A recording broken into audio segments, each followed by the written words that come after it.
Tumsifu Yesu Kristo. Karibuni nyote katika novena hii ya Noeli, siku ya kwanza, Noeli ya matumaini. Na siku ya leo tutatafakari Yesu ambaye ni mlango wa matumaini. Njoo Bwana Yesu, bisha mlango wa moyo wangu, iwashe imani na matumaini katika moyo wangu.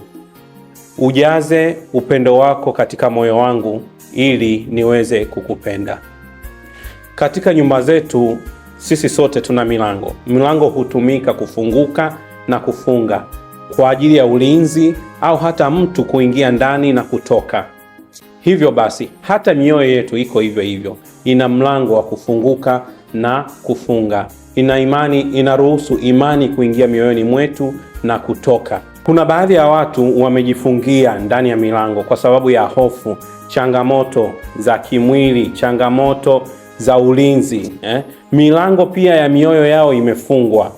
Inashindwa kufunguka kwa sababu ya hofu.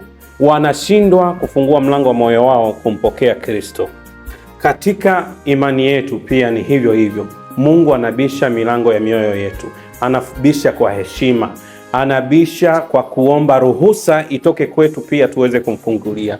Na hiyo inahitaji kitu kimoja, imani.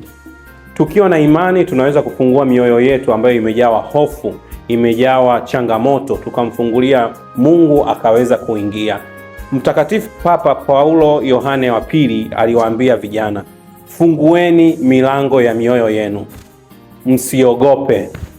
Katika kipindi hiki tunavyojiandaa kipindi cha Noeli, tujiulize, je, imani yetu inatusaidia mioyo yetu ifunguke kwa ajili ya kumpokea Kristo? Ni hofu na changamoto zipi zinatuzuia milango yetu isifunguke kwa ajili ya Mungu? Je, unaweza kufungua mlango wako ili Mungu aingie katika moyo wako? Je, nina imani ya kumfungulia Kristo aweze kuingia katika moyo wangu?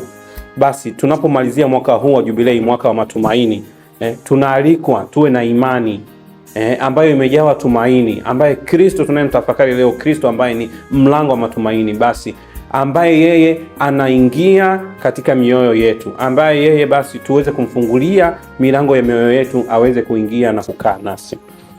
Basi nawaalika sote tusali sala fupi kwa kuhitimisha tafakari hii ya siku ya leo. Tuombe.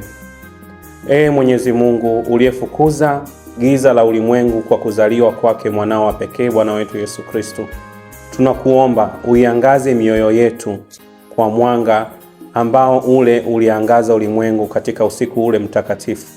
Fukuza giza lililopo mioyoni mwetu ili tuweze kupata amani na tumaini jipya, tuweze kujiandaa kupokea ujio huu wa mwanao Bwana wetu Yesu Kristo.